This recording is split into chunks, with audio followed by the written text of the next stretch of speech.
All right. Hey guys, Dan's Light here with basically just a video talking about Last Epoch Season 3 and kind of where we're at. So, let me hop into this. So, Last Epoch, I have recently celebrated reaching the 1,000 hour milestone in this game. A little bit of background about me is I grew up playing Diablo 2, played a lot of Diablo 3 in my my early young adult years, and did play a lot of Diablo 4 when it came out, just a couple of years ago. And this game, just an indie title by all means that was a community effort. I hadn't even heard of it until full release happened a couple years ago, and it, especially back in season 0, it was rough around the edges. But over time, I've watched this game get better and better, and I'm at least happy to say that it's not perfect. I don't think any action RPG really is. Torchlight, Path of Exile, Diablo, this Grim Dawn, all of them have their pros and cons, and Last Epoch is no different. I think Last Epoch, though, has the greatest foundation and potential of all of them. Now, mainly that's rooted in what I think is the fantastic skill system. And I mean, the fact that, action RPG players, especially like myself, love skill trees. Skill trees are the bread and butter. Diablo 2 really introduced the skill tree system, and it's been kind of repeated for the most part, just that general like going down the tree. I mean, even World of Warcraft copied it, and that's not even an action RPG per se.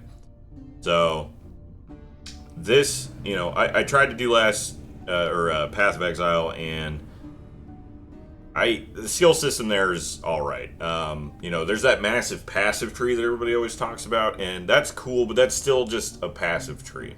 And this game has a passive tree, and it's not really much different than a skill tree you'd see in Diablo 2. Diablo 3 got rid of skill trees completely. Diablo 4 brought them back, but they're kind of basic and just kind of rehash.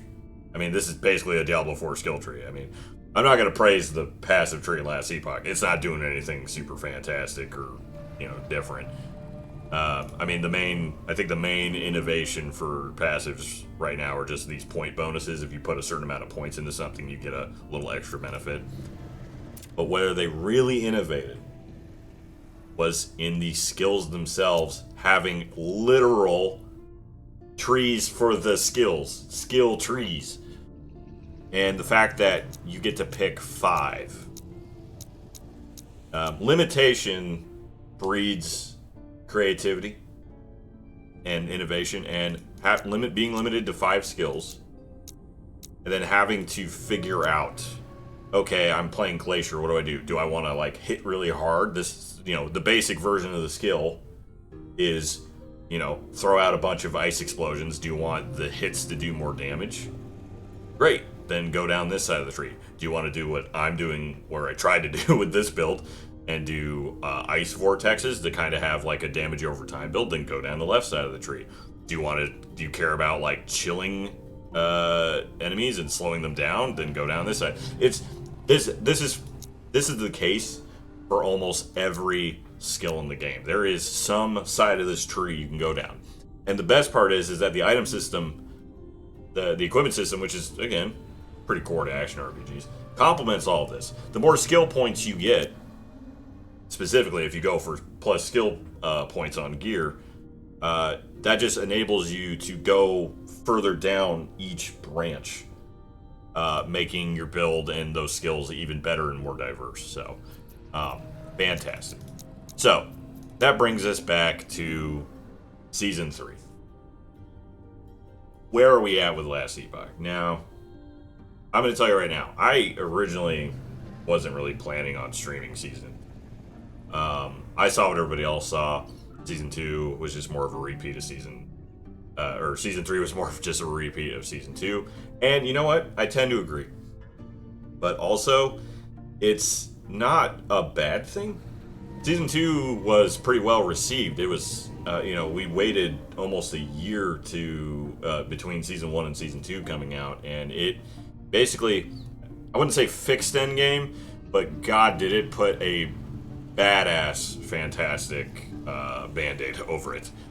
And at this point, I mean, I don't really have too many personal complaints about the Endgame, but I know how people feel about just constantly grinding monoliths. It does get pretty monotonous. Though, I'll say this about Season 3. The good is, I think, it's already in a good place for it as far as variety and stuff to do within the monoliths. Things move at a pretty smooth enough pace that you're not really not going towards a goal. Going for higher corruption, doing the other monoliths, trying to get every last woven echo done to get your woven trees filled out, filling out your Forgotten Knights factions. Like all the faction related stuff is fantastic. I think those are pretty clear goals for the player. The bad, you pretty much only doing monoliths. Even if woven echoes are there, you've got Rift Beast, you got Nemesis, you got stuff to do in the echoes, but at some point you're playing a character for so long that you're kind of just rinse and repeating in different timelines. So I'm not going to complain. Again, it's still, I think, as a baseline, that is a fantastic place to still keep building off of. So nothing wrong there. The ugly is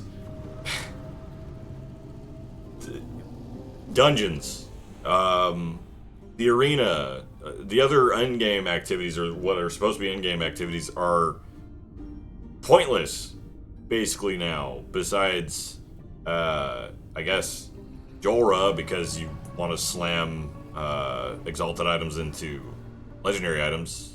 Or into uniques with legendary potential to make legendary items.